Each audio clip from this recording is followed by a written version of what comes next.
The rain was relentless that night, pounding against the worn glass panes of the roadside motel like 1,000 tiny fists of fate. A battered old pickup truck rolled into the parking lot, its headlights dim, its engine coughing as though it too was tired of the long journey. Inside the truck sat an elderly man with sun-creased skin, calloused hands, and a quiet dignity in his eyes. Beside him sat his wife, her frail frame wrapped in a faded shawl, her face pale from both age and exhaustion.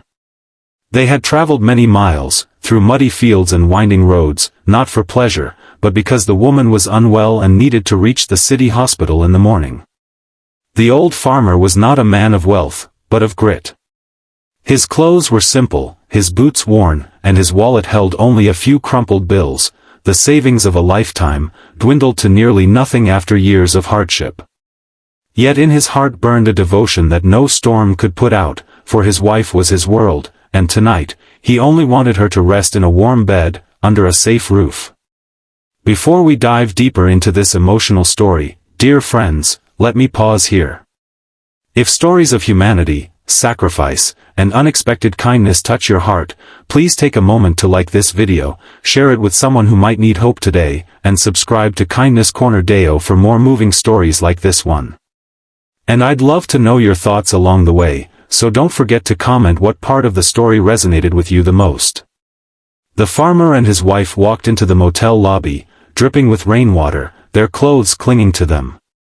The bright neon sign outside flickered vacancy, but the warmth inside was deceptive.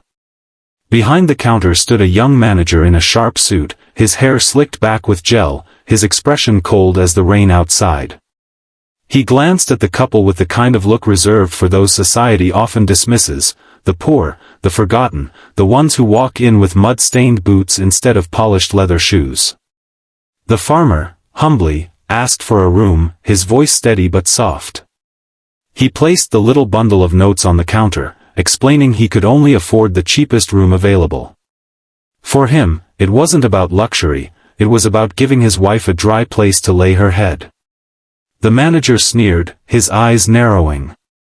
To him, the farmer and his wife were nothing more than a nuisance, a reminder of struggle and poverty that had no place in the neat world he thought he belonged to. With a mocking chuckle, he shoved the money back across the counter and said they should pay for the cheap room and leave quickly, before they dirted the place.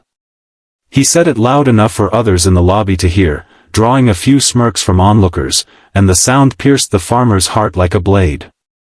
The wife lowered her head, her eyes shimmering with tears not of shame, but of deep weariness. It was not the first time they had faced humiliation, but tonight, when she was at her weakest, the cruelty cut deeper. For a moment, silence hung in the room, broken only by the ticking of the old wall clock and the faint hum of the rain outside. The farmer looked at his wife, then back at the manager. He could have raised his voice, could have demanded respect, but years of toil in the fields had taught him patience, humility, and the wisdom that dignity is not given by others, but held within. With calm strength, he slid the money forward again and said, "We'll take the cheap room. It will be enough." His words were simple, but they carried the quiet weight of a man who had lived through storms far greater than the arrogance of a motel clerk. The night passed, heavy with discomfort. The room was small, its mattress lumpy, and the heater barely worked. The farmer didn't sleep much. Instead, he sat by his wife, watching over her as she coughed softly in her sleep. His mind drifted back through decades of shared struggle, the years when they had no food but divided a single loaf of bread, the long summers when drought threatened their crops, the winters when frost bit at their bones but they still held each other close. They had nothing but each other, and that had always been enough. Yet now, as she grew weaker, he feared that even his steadfast love might not be enough to carry her through. Still, he prayed in the silence of his heart, whispering words no one else could hear. Morning came, painting the horizon with pale streaks of gold. The farmer helped his wife back into the truck, and they drove away quietly, leaving behind the motel and its unkind walls. What the manager didn't know, what none of the onlookers realized, was that the farmer carried within him not just years of toil, but a story that would one day echo back in ways they could not imagine. For the farmer was not a man entirely forgotten.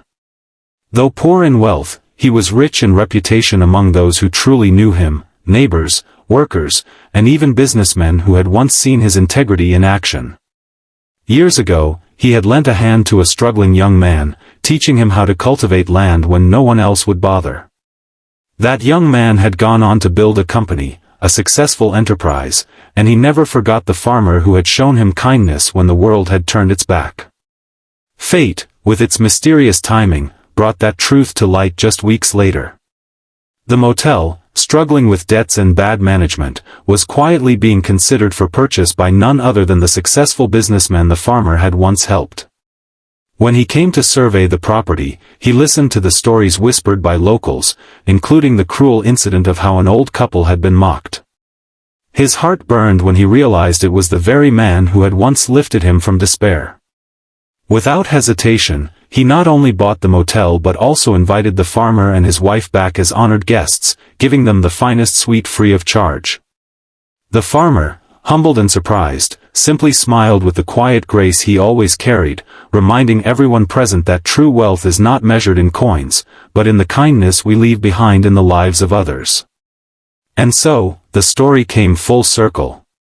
The manager who once mocked them stood in silence, unable to meet the old farmer's eyes, while the farmer held no grudge, only a gentle nod of forgiveness. His wife, resting in a room filled with warmth and comfort, felt tears of gratitude flow, not because of the luxury, but because her husband's dignity had remained untouched through it all.